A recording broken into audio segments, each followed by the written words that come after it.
Also big welcome from my side to join our discussion on the microscopy evolution that will take place, I think, within the next, or that has already started to take place, and that will soon take over the way how we experience how science is actually being done. And I actually brought one question to you, which is the question whether we actually all will be needed by sciences to the same degree, at least, as it is nowadays. Maybe not just in 2050, but maybe already within the next 10 years, because things are changing dramatically, as you all experienced with a ChatGPT discussion that goes on online. And I guess some of you have tried out to generate pictures by yourself using artificial intelligence, or write some book that you want to always write about using ChatGPT. So there's very much going on in that field of artificial intelligence. And since I would say at least 5-6 years, there's also very much going on in our company, or in our foundation, actually. So the company that I'm working for, Zeiss, is not just a company, it's a foundation. And we put lots of resources in open application development, and also in the generation of artificial intelligence and deep neural learning. So do you think that it's feasible that at one point there will be some robotic voice asking you the question, or telling you, based on some publications that the artificial intelligence has read, that the artificial intelligence will tell you, so I figured out that this is an interesting research topic. So according to what I estimate that reviewers will prioritize, please focus maybe on the interaction between two different proteins and focus on that. And then there's a high chance to get a high ranked publication, high impact publication. Then you have more time to enjoy your life with your family. So you're not wasting your time by doing something that is not so interesting to the scientific community. So that's a question that you might have to answer for yourself. But I think the first question that everybody will probably ask when such a new technology arrives is whether you are going to trust it. Yeah, will you trust a new technology? And in order to trust a new technology, you need to perceive it as a useful technology on the one hand side. You need to feel comfortable with it. And the new technology should be easier than any method that you've used before. Otherwise, it's not an advantage for you. So is the effort of learning the new tool easier or less than the effort that is saved by it? That's a question that you need to ask when it comes to new technology. And already in the 90s, there was a publication out that deals with something that we would call a technology acceptance model. Yeah, so any new technology will be perceived, or will be evaluated regarding to its perceived usefulness and the perceived ease of use. And only if this matches the user's criterion in a positive way, it will be accepted. It will be adopted in your daily routine. So now I would like to make the transition from something that really changed the way how we lived, not just too long ago, which was in 2007, with the innovation or with the release of the iPhones. Although there were some smartphones released before, they didn't have such a great impact as when Apple released the iPhone in 2007, because it really changed the way how we are living. Not just using a phone to make calls, but also to play games, to amuse us in our free time, answering emails, staying connected with our colleagues, staying connected with friends, go on Tinder or whatever romance finding program, do some shopping, order food, use Uber to get from A to B. So there has been a dramatic impact that happened of the last couple of years based on so many aspects of our daily life. So shopping, lifestyle, political attitudes, whatever you can think of. And due to data mining, that is of course occurring via the apps. That's the reason why we can use the apps for free. So we are paying with our data. We are paying by telling the users, by telling the companies that provide the apps, how we live, what we do, what we eat, what friends we meet, how we get from A to B. All of that is used, yeah, in order to pay all the employees at these companies and the stockholders, of course. And they are also having a big impact nowadays on our perception of life. They will make us worry whether a certain decision is good or not. So when I came here to Cape Town, what did I do? I went to TripAdvisor and double-checked reviews. But when I open Safari, Safari will also then give me already some proposals based on the data mining. So based on information that Google already got and collected from all the other apps that I have on my phone. Yeah. So the apps or my cell phones, actually, they already guide me what is a good decision, what is something that I like to choose, yeah, based on data mining, based on the evaluation of my data. So career compatibility, work-life balance, decisions on a daily basis, all of that is going on in the background and has been accepted within just about 15 years and even less. So just imagine when you started to use one of the first apps, Amazon, etc., that was already done, I don't know, 5, 6, 7, 8 years before. So it only took about maybe 10 years for us to accept that new technology. So why not accepting a robot that tells us on what to focus on in our research? Yeah. So if you consider all the stress that most of us, most of you are exposed to on a daily basis, publication pressure, money restraints, time limits, competition within a certain field of expertise, but also what you want and what everybody wants nowadays, good work-life balance. Yeah, because we are living in a very, I would say, in one of the best environments that world has ever seen. Yeah, considering our level of knowledge, considering the opportunities that most of us actually have, considering all of that. So we are facing lots of problems and lots of demands that we want to fulfill to have a satisfied life in the end. So at one point, there might be the idea to have some helper that helps us in the lab, like a technical assistant. And the other big challenge that we typically face in a lab is that nowadays, as more and more people work on different within the academic area, we're facing the problem that in order to publish our findings, we need to go for more complex experiments, because just putting two solutions together, absorb a color change, either has been done before or there are 2,000 other people that are working on that at the same time. So in order to make sure that once you finish your PhD, your findings have not been published by somebody else, that would be quite bad for your publication record, you need to build a relatively complex experiment, which is individual. Yeah. So you need to understand many different technologies. So you need to be very good in Googling and exploring how certain things actually work. And also when you think of the devices that are used for the different experiments, there has been also an expansion of possibilities. And I'm now just only focusing on microscopes.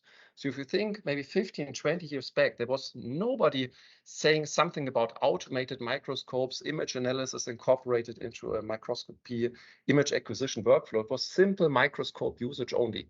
So just within the microscopy field, there has been an explosion of possibilities, which makes it, of course, difficult for you to decide what is a good one to choose, which is just embedded in one of the technologies that you need to use in order to build up your complex experimental workflow in order to get a publication in the end.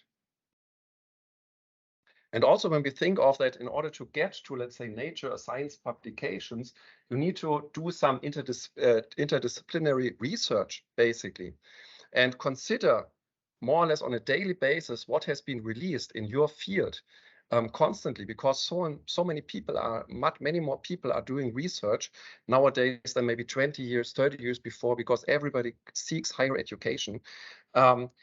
It's really getting a problem to keep track about everything that you're dealing with in order to achieve your goals in your field of research. And also something else that is maybe not so much in your heads at the moment, and most of your heads at the moment, is something that we would call reproducibility crisis. Do the reviewers have enough time to really go through the data, yeah, and believe and really see some proof and accept the proof that your data is true or not? So everybody of you faces that already when you look at Wikipedia. How many false entries do we have in Wikipedia? There are many people that do some voluntary work to double check Wikipedia entries, but also so many political institutions that are trying to suppress knowledge. And the same is also going on in the science area, maybe not to the, or possibly not to the same degree as we have it in, let's say, in general knowledge databases, but it will surely become a big problem in the future to really make sure that your data is reproducible. Okay, so what does all of that mean in consequence for a typical microscope user and also for microscope supervisors or facility managers? So for a microscope user, it means considering the complexity of the world that we are living in, the complexity of the experiments that are needed, and the complexity of the technology that is offered. The microscope users don't have enough time actually to become microscope experts anymore. They need to rely on either a good supervisor that helps them to instruct and adapt the experiment to their individual purpose. But yeah, the users, they will never become a microscope expert any longer because they can't afford to just focus on one technology anymore. That will not be accepted for a publication in many cases. Yeah, so you need to think in a different mindset, with a different mindset. So what you typically do when you want to use a new technology, or when you, for instance, think about a new application that you want to download for your smartphones, what you typically do as one of your first impulses is you will certainly avoid to use complex apps. If you don't get your head around your app on your smartphone within the first 2 minutes, I'm quite sure that you're going to delete it. Yeah, with most of the applications. Yeah. So bring it back to science. Typically, it's then the user knowledge that often limits the achievable results. So if you would put more effort in it, you would probably get 10 times more output from the technology, from the options that you actually have. But it's at the moment really a situation, and I think it will continue in that direction, that the user knowledge often limits the achievable results. And that's not because people get stupid or they are lazy to understand or lazy to work. It's simply our world that we are living in, also the scientific world, is getting more complex and more advanced and more competitive. So for the microscope supervisor, that means in order to provide good user experience, because the facility managers, they want you to come back because they want to earn money with it, or every microscope owner wants to have ideally a 24/7 usage of their instruments. So they need to provide you with a very good user experience, meaning they need to train you in order to get very good results and also reproducible results, because they cannot afford it that users come back and say, oh, the reviewer complained about the data and we did something completely wrong. So for a microscope supervisor, that typically means they need to invest very much time in order to train you. And on average, at least that is what we estimated, when you think of the daily expenses that a facility has, it's about 50% of the budget that goes for the human resources. Yeah. So not, of course, the initial investment, but the daily money that is spent is just based on for the facility managers.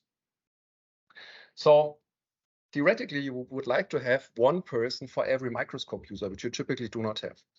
So the microscope supervisors, they have the problem simply that they do not have enough time to train and educate people that do not have enough time to learn how the microscope works in order to get the best user experience. So we have a conflict, yeah, with new technology. Unless we're getting to a situation that was already described in 2015 in a very nice publication, Nature, where some people described already all what I mentioned in a very good publication, where they try to answer the question what the next microscope generation should have in order to overcome these difficulties that I was just describing. And they came up with that very nice title, the smart and gentle microscope. Because they already, and I guess everybody of you, when you think about it, would agree to that, is that many users nowadays are not and cannot become microscopy experts anymore. So another thing that's, I think, a trend of time, but it's not only affecting our generation or younger generation, but also the older generation, is simply that nowadays nobody really wants to have a steep learning curve anymore with any new technology, or with most of new technology, because what we expect, especially coming from the smartphone area, is that things go easy. Yeah, that we understand it in an easy way. Yeah, which is good and bad. So it has pro and cons. You're not so critical about certain things. You easily accept what is presented to you, and that makes it quite easy for Cambridge Analytica, etc., to drive the mindset of certain people. So that is something, but I think the philosophical institutes have to teach the people about. Okay. So what they concluded in their publication is to get a microscope or to get microscope platforms out that are still flexible enough to cover the need for individual applications, because you need to be individual in order to make sure that you will finish a certain topic before somebody else actually finishes that within your PhD time, but still helps you with the detection of your sample or detection of objects that you want to image in general. So what we did also several years ago, so we were asking several research and facilities, what do you wish from future microscopes? And these surveys we regularly do in order to develop our microscopes. When we ask the users, what is it that they want from new microscopes? What's the first answer? It's easy to be used. Yeah, so that's the first answer that that was coming from the users, but also from the facility managers, because they are saying, okay, then I have to spend less time in training my people. Yeah, so I have more time on focus on something else, or get a larger user base because I have hundreds of people that I need to train every week. So in order to get more revenue, I need to reduce my training time. But then when you ask them with respect to the technology, then the answers were, please provide us with systems that have some automated setup options, integrated software guidance, so that the software is not too difficult anymore, that you connect maybe different microscopes with each other to be able to take your sample from one microscope and then go to the next one and then collect overlapping images that you can then use to evaluate your data more in depth.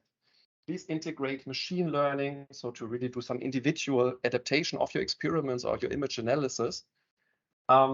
And yeah, basically go into that individual solutions directions as well. And what I've now done for this discussion with you is I've picked out some of them, like machine learning and artificial intelligence, but also automated microscopy, etc. And I would like to go through some of these topics. So in order to give you some ideas what is possible, what has been already accomplished, and what will be potentially be addressed in the future. So machine learning and artificial intelligence. So when we talk about that, what we need to consider, even if one of you might be critical thinking about it, is that we cannot avoid the trend towards more machine learning and artificial intelligence, even for scientific publication. More and more papers are released where artificial intelligence is used for the conduction of experiment or the evaluation of the data. Yeah, even if people like Elon Musk say, we have to stop the development of artificial intelligence, it is something that will not stop. It is simply there. So we have to accept it. Like if you want to, let's say, if you work in a company and your main target group are the young people, you have to accept and learn how TikTok works. Yeah. Yeah. If you want to address my generation, you have to understand how Instagram works, and the older generation, Facebook. Yeah. So you have to understand. If you say, no, I don't want to have anything to do with that technology, you're basically out. Yeah. So you have to at least have some motivation to go for that. And in science, even if you see it critical, you need to accept it to one point because it is used already quite widely. But what we have to also think about is, what is artificial intelligence? So what different options do we have? So in general, one could say everything where a machine is integrated can be seen as some artificial intelligence, where there is some new knowledge or new configurations generated by some intelligent software that has been trained maybe in the factory to do a certain job and adapt to certain situations. And then if you go a little bit deeper into that artificial intelligence circle, that we have a smaller one that's dealing with machine learning and also deep learning. Both of them are artificial learning situations where a user like you or me is adapting the artificial intelligence to my needs. Yeah, if I tell the machine, I have some pictures, I teach you what I think a certain object is. That is then machine learning. If I involve, let's say, more complex algorithms and more computing power, then it goes into the deep learning. So more networks, deep neuronal networks are involved, where basically more advanced algorithms are used, where an algorithm relies on an output of another algorithm, and then cross links between different algorithms are generated get some deeper understanding of the objects that you might want to detect. Okay. And the critical time for deep neural learning is, at the moment, simply the time, that is spent. So at the moment, the biggest problem that we cannot solve, that you cannot solve, that hopefully Google or the big server companies like Amazon, etc., can solve in the future is the time issue. We need to have better computers for deep neural learning. Yeah, that's one of the biggest challenges that has not been overcome in the past. So for the last 20 years, the easiest solution was to simply put many computers next to each other, synchronize them in a row, and then distribute the task onto multiple different GPUs and CPUs. But that's not the way to go anymore, because the amount of data that needs to be processed is exponentially growing. So we need to have better computers, better transistors, better chips that can process it in a faster time period. Luckily, Zeiss also works in the semiconductor production industries. So we are also one of the big players there. So the microscopy part of Zeiss is just a very, very small part. So just to mention that as a side note. So we are actually, so when you think of the big companies that are sitting in Taiwan or South Korea, like Samsung or Intel in the United States, most of them, the majority of the systems that they have in order to produce the chips, they are coming from Zeiss, actually from a Dutch company that produces the wafers and the automatic machines, but all the lasers, all the objectives, all of that comes from us. Yeah. Anyhow, so the time is the big issue at the moment to really go into this deep learning as often as you would like to. Okay, so this is now just it should not be seen as an advertisement movement, but just as a movie that should show you already what is already possible nowadays. With some degree of artificial learning. And this is artificial intelligence. So this is not machine learning. This is just artificial intelligence, where we at Zeiss collected, I think by now it's more than 20,000 samples from all around the world. We put them on a microscope with a special contrasting technique that is called a dark field composite contrast technology. And we got several different images. Yeah, as you see here, we have air bubbles, we have dirt. And we really trained, especially students that were sitting there for 5 years, and they were just teaching our artificial intelligence what a sample is. So we have an artificial intelligence system on our inverted observer platforms that can detect samples automatically and generate overviews already, and you don't have to do anything. You don't need to calibrate your system. The system is calibrating it itself according to where the sample is sitting. It finds the sample automatically and can automatically execute experiments. So that's already possible since, I would say, 3 or 4 years already. That's quite cool. So you don't have to struggle in finding your sample for most of the cases anymore. The machine will already do that based on some knowledge or artificial intelligence that we have generated. And as artificial intelligence is only as good as the input that it gets, what we have already accomplished is the option that if you, for instance, would use that, there's a little checkbox where you can say, please send the images directly to Zeiss, so that we incorporate that into our artificial intelligence, so that our knowledge database grows and grows, so that the algorithms get better and better. It's like with Google. So typically when you have a Google account or with Apple, you accept some conditions that nobody of us reads.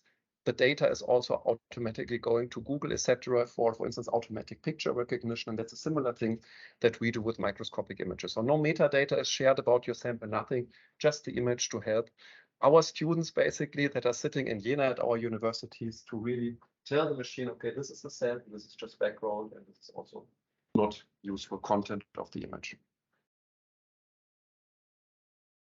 Okay, something else that we have already out since 5-6 years can be used for deep learning, but also for simple machine based learning, which is our image analysis, our image segmentation program, IntelliSys.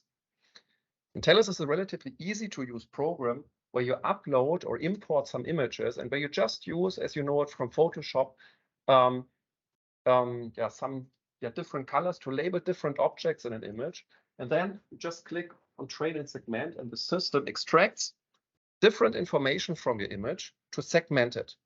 Yeah, so you say this is background, this is I don't know, maybe just the general cell mass. These are individual roundish cells.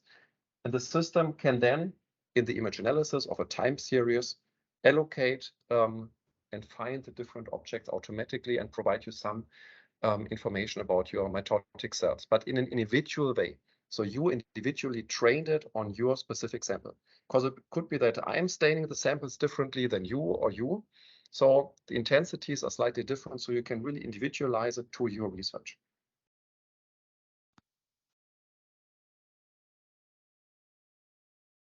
Okay, something that is also important, at least in our eyes, is to provide an open development and collaboration among scientists, but also between scientists and certain science-oriented companies like we are.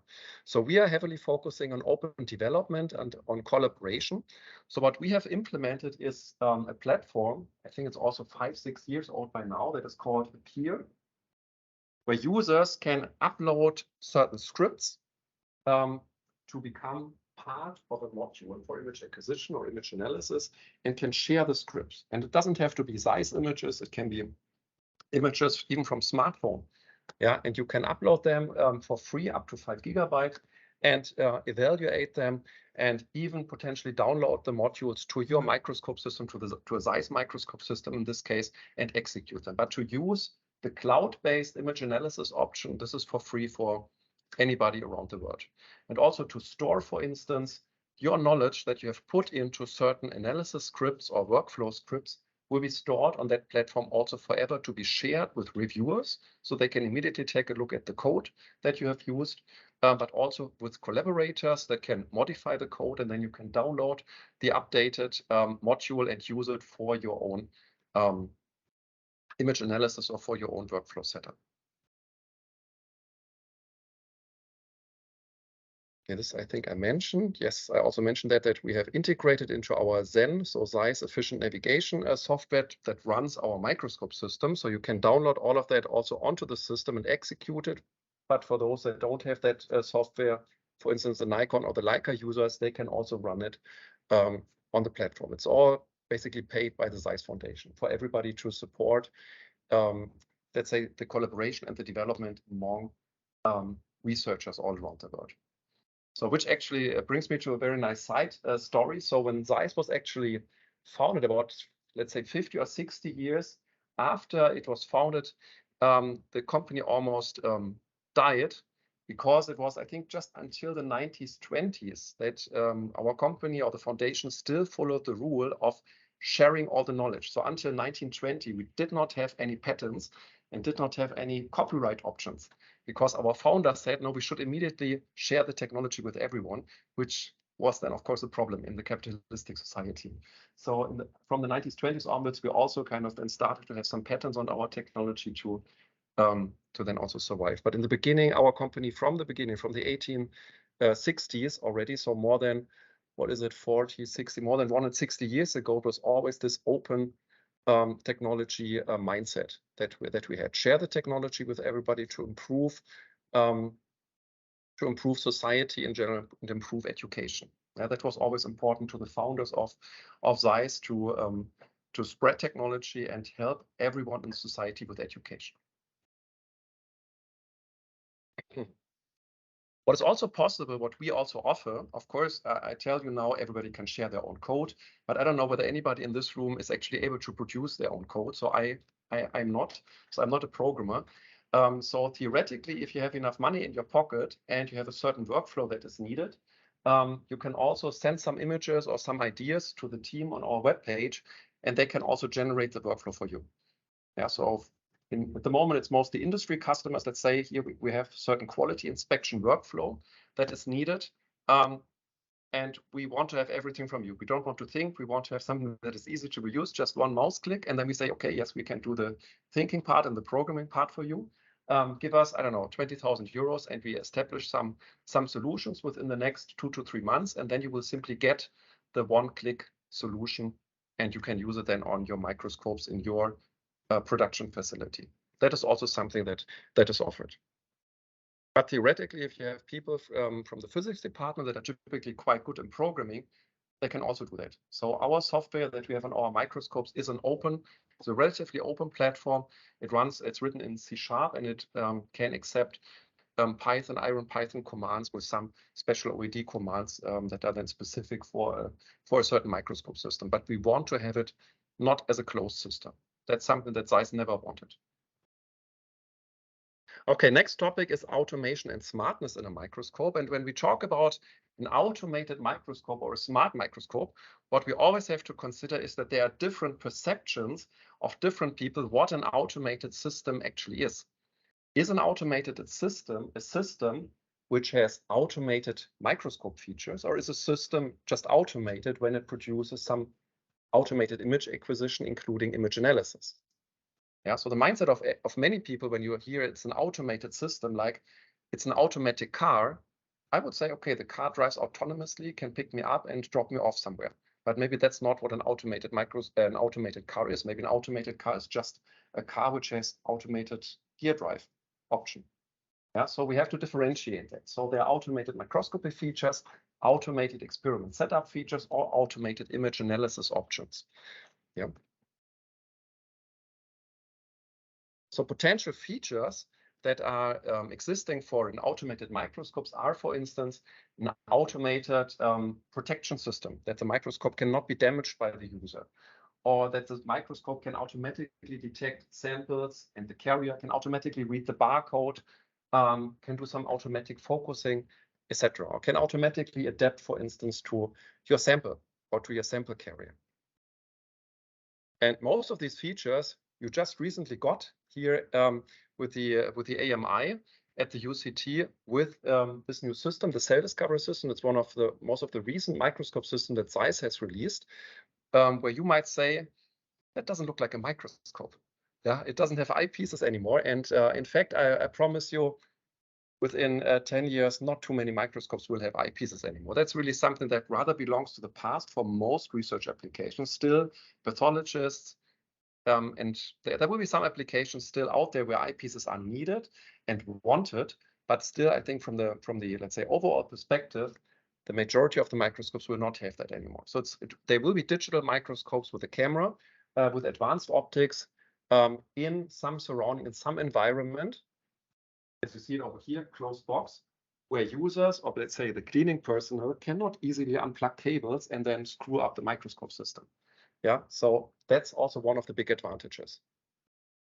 Because maybe the next generation doesn't even know that you need to have a USB connection or whatever. Yeah, they simply accept that it is there and that it works. Okay, then some other inputs. So automated image analysis. Again, automated image analysis, you have to differentiate whether it should be an automated image analysis, but still individual. Yeah, individual for your research. For instance, this deep learning example that I showed you, where you want to have some individual but automated analysis with some pre-training, with some machine learning, that it adapts to your need. Or do you want to have a fully automated system where you're not doing anything but just click one button? Yeah. Then you have to accept that it's probably not too flexible. Yeah, that it needs to be very specific. And that's what you typically find with these small box microscope systems. Quite often you get these box microscope system maybe for 20,000 euros or so. You're saying, oh, that's very good system for a very low amount of money. But typically you have to follow certain protocols. And quite often you have to also buy the chemicals to get a specific staining pattern also from these companies. So these companies make lots of money with the chemicals that they sell in the end. And I'm not saying that because Zeiss is not offering that option. It's a very good business idea from the companies. But you have to understand that they will be not very flexible. Yeah. And if your intention is, or if let's say a facility's intention is to have a system that can be used for a broad range of application, that might be not the system to go for. Anyhow, as there is a demand for these automated applications, we also have them incorporated in our software for certain applications. For instance, cell counting or confluency or protein expression. We call them bio apps, bio applications, where you just need to click on a button and where some automated algorithm is doing it. But what you have to expect is that maybe if you want to count cells, that with these automated algorithms, maybe just 80% of your cells will be found because you might not have followed a certain protocol. Yeah, you might have stick to your protocol. So with this approach, it will then not be super specific. Yeah, so that's always the trade-off. Yeah, either if you want to go for some individual approach, you need to invest some time and more advanced technology to individually analyze and set up your system, or you say, okay, I accept that I have to follow a certain protocol, so basically sacrifice my scientific freedom to have some easy to use analysis. That's then a decision that you have to make. What we also offer, what we're actually currently training downstairs in the AMI facility is also some automated workflows that already also exist since about 5-6 years by now, where you can actually set up a microscope in a way that you're generating across your carrier basically a blind overview scan, where the system is basically just blindly going over your carrier. And your intention is to have some automatic detection, identification of spots of interest, like these brain sections. So what we do with these guided acquisition experiments, we have coupled the overview scan with an automatic identification of structures of interest. So we have coupled it to a predefined image analysis that you can individually design, set up, even with artificial intelligence, to find structures of interest. Could be just some simple sections, could be co-localized structures. Because the idea is that you don't want to sit in front of the microscopes for hours, find your brains, and then even find maybe the co-localizing structures and then do a Z-step. That is really inefficient. It costs you a lot of time. Yeah, so you can automate that already. Okay, and then afterwards, when certain structures of interest have been found, you can then continue with an additional high resolution scan, also nicely accomplished with the cell discoverer, where there's also some auto immersion, where the system automatically applies immersion to the lens and you have some high resolution imaging in a completely automatic way. So the idea here is to wrap it up in a nutshell, basically, is you put your sample on the microscope. Before, probably for some days, you had some help with the microscope supervisors, but then let's say for your master's, PhD, bachelor, or for whatever study, you just prepare your samples or even have them prepared by some people that know about cell culture, so by technical assistances, and you just put the sample on the microscope, click one button, and then leave and come back 2 hours or 3 hours later and have everything imaged and then even analyzed automatically. Yeah. That's the idea, that you can focus and maybe apply for some other grant or go through some papers, but that you don't have to sit in front of the microscope all the time and find structures of interest. Yeah, because it costs you a lot of time, and time is a big problem nowadays, as I showed you in the first slides. Okay, another pro with respect to that is that nowadays you need to collect very much data in order to have reliable statistics. So if you're just focusing on what you really need, and that is what this approach is doing. So you're just focusing on these parts and maybe just within these parts only on the co-localizing structures. That is maybe all what you need for your statistics. You don't need to have hundreds of gigabytes of data anymore. You just need to have what you really need. And then you save a lot of disk space, yeah, which is good for transfer of the data and also for your image analysis. And the big plus is also, yeah, as I said, you don't have to be in front of the microscope all the time. Okay, another topic that we're also going to cover this afternoon and also tomorrow is connected microscopy. Because what people also want nowadays, if they think of an imaging device, is not only to observe certain elements with one microscope. They maybe want to go from even a smartphone image to low resolution microscope systems, down even to maybe helium ion or electron microscope system, but have all the data combined in one image file. And that is what we offer with our connected microscopy technology that we call Zen Connect. So basically, the idea is that you have something like that. You have a smartphone image, and then you have more and more microscopic images, but have them all aligned on top of each other. So that from the macroscopic perspective, you can really, like with Google Maps, zoom down to the details.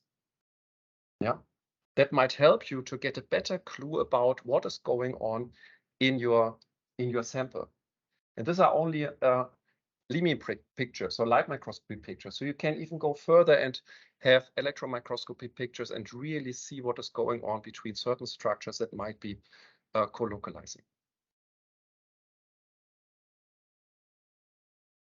And then, of course, what we also offer, but what you could also achieve by yourself, is that we kind of drive the opportunity to have some connected workspace environment.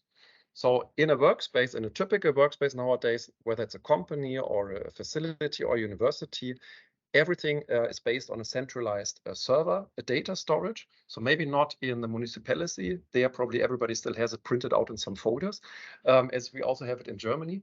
But in a more modern environment, probably all the data will be stored on a centralized server, where the input comes from different microscope stations, and the data is then accessed from some offline analysis stations or even from home. And nowadays, or what is nowadays, since 5-6 years, you can also take a look at your data from smartphones or from your tablet.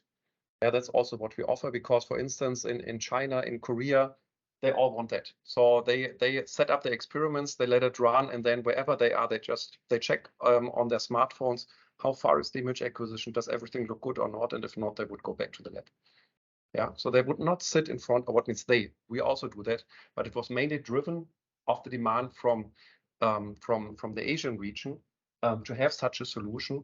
And that is what we have. So it's a really cool way. You can be anywhere in the world, basically, or even your collaborators from the US via their systems. They can just double check via our software solution on your server how far your data has been acquired already, how good your data looks. They can take a look at the data from wherever they are, add some comments or mark certain areas, and then you can have really some discussion about your data via this connected microscopy infrastructure. So there's no need to send files around or send screenshots around. Everybody works on the original file, but of course with a certain data protection. So the owners of the server can say that collaborators can only view, can annotate, but never delete or manipulate the data. Yeah.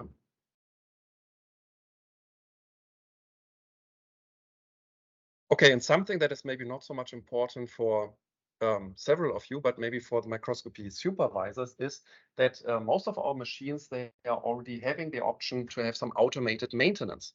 Because what will happen when the system is fresh, everything is good and runs, but then over time, the systems get older, like us. Also, the older generation has to go to the doctor more often because it aches here and there. So you have to basically check up your body, and that's something that the microscope also needs. And what people did in the past and still do it nowadays is they have some calibration tools like this one from Argolite, where you can actually measure how much light actually reaches the focal plane of a microscope. That is also used by several different companies. So it's basically a semi-automatic way of doing some checkups on a microscope. But there are also some inbuilt maintenance tools that we have. For instance, with one of our light sources. The light source, always when the system is switched on, is double checking what's the output and is then regulating the voltage to have the same output even after 10 years. Yeah, so that you don't have to increase exposure times or light intensity values. It is doing that completely automatically. But also when you think about let's say some semi-automatic control, but not by you, but from us. We have some, let's say some software option where one can use something that we call predictive service, where the microscope is connected via its PC to our Zeiss server, and the Zeiss server is then reading out the information about the system status. So it's basically constantly doing a checkup of the system and constantly receiving reports about the functionality of certain components. So for instance, when we go to the doctor and the doctor asks us, how quickly can we lift up our knee? Something like this. This is constantly checked by the microscope, and the microscope becomes a little bit slower than expected. There's already, for instance, a yellow flag, which tells us, okay, maybe during the next service visit, maybe we should put a little bit more oil on that component, or maybe at one point exchange it. So the idea is that the microscope is constantly running, and not that you or that you maybe tell Karen, oh, the microscope got broken, then Karen gets into contact with us, and then our service engineer have to order some component that are flying over from Germany, or indirectly maybe from some other place. And then there needs to be a date arranged with a service engineer. So the idea is that the microscope already tells our service engineers that there might be a problem, and that the service engineers tells you, hey, listen, Karen, we have an issue with the system. The spare parts are already in South Africa, in Cape Town. We can come within the next week to do the maintenance checkup. That's the idea, that you even don't have to worry about that. That is the idea about the predictive service that is offered. Okay. So the idea, as I said, or the conclusion is higher uptime, reduced service cost, because you don't have to wait until something is broken, because then typically it becomes more expensive. You have a better user experience because it is not broken. And you have some service reports that also tells you how the system develops, into what direction. Okay, so to wrap up all what I told you during this discussion is, so I gave you some overview about artificial intelligence, automation, and connected microscopy options that are available. And with all of that, artificial intelligence, the automation, even if you are critical about it, what it certainly does, and I think that is something that we can accept without any political or philosophical debate about the topic, is that it increases for everyone, for every user, productivity, functionality, and usability. And it's similar to, I don't know whether some of you experienced that, when Zeiss revolutionized the confocal technology world with the Ariscan detector. So it was really, so in the beginning, we had an internal survey where we were asked, do you think that the Ariscan technology revolutionizes confocal microscopy? And I was still, I think I was still a PhD student. I was thinking, I don't know. And then when I kind of, after I finished my PhD, so and I was still at university, I would definitely check the box. Although it's now my employer, but it's really a very cool technology to have higher sensitivity and super resolution without giving up any flexibility on your experimental setup. And also with this technology, basically, we expanded for all the users the eternal triangle of compromises in microscopy, resolution, sensitivity, and speed. And this is what will basically grow. And the next microscopy technology, this will grow from a technological point of view, from the hardware perspective, but from the user perspective, functionality, usability, and productivity, that is what should grow and what will grow, also mainly driven by artificial intelligence, automation, and connected microscopy. So it will help you to reach your goals faster, but what you should always be, and that's my take-home message, the big point, please be critical. Always stay critical about artificial intelligence, and when you use certain scripts from other people, double check whether it's really doing what it's supposed to do for good scientific practice. Okay, so what could be the answer when in 2050 your colleagues or you will ask you, do you still remember the times when microscopes were just there to magnify objects? And considering all what we have out already at the moment and what will be there in the future, you probably might just say, yes, these were the good old times. Okay, and with that, I would like to say thank you for your attention. And if you have any questions, please feel free to ask the questions.